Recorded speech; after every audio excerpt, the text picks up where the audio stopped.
양승태 사법부 시절 재판 개입 의혹이 불거진 일제 강제징용 손해배상 사건이 다음 주 대법원에서 선고됩니다.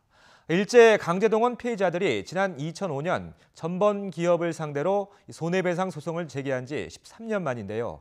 이 소송의 원고 가운데 유일한 생존자인 이춘식 할아버지를 신지연 기자가 만나봤습니다.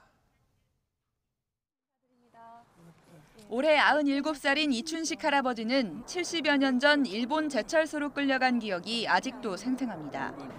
매캐한 석탄 먼지에 밤낮으로 혹사당했지만 제대로 된 급여 한 푼 쥐어본 적 없습니다. 일본 지배를 받고 있는데 어쩔 것이요. 그 죽으나 사나. 그렇게 배가 끊어지더라니까 거기서 생활 유지했지. 평생을 가슴에 묻어두다 지난 2005년 전범 기업을 상대로 소송을 낸다는 소식에 이 씨도 원고 측 명단에 이름을 올렸습니다. 그리고 13년이 흘렀습니다.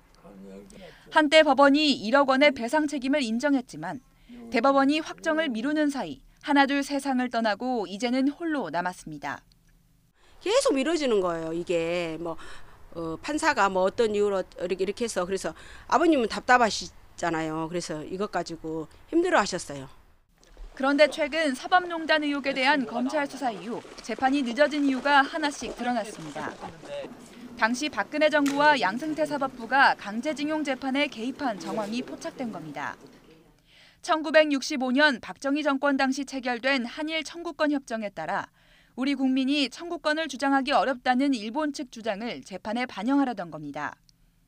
김기춘 전 대통령 비서실장이 당시 법원행정처장과 대책회의를 하고 대법원은 소송 규칙까지 새로 만들며 외교부의 의견서를 검토하는 등 시간을 끌었습니다. 최후의 보루로 믿었던 사법부가 해외 법관 파견 등 이익을 챙기려고 재판을 이용했다는 생각에 이 씨는 허탈하기만 합니다. 뭐다 거기 재판을 몰라 해. 이렇게 재판이야 몰라 재판하냐고. 안 주려고 못 받고 그걸 재판을 몰라 했을 거냐 그 말이에요. 대법원은 결국 정권이 바뀐 지난 7월에야 사건을 전원 합의체로 넘겼고 오는 30일 최종 선고를 내리기로 했습니다. 기나긴 싸움이 곧 끝날 거란 기쁨도 잠시. 최근 일본 정부는 전범 기업의 배상 책임 판결이 확정될 경우 국제사법재판소에 제소할 뜻을 내비쳤습니다.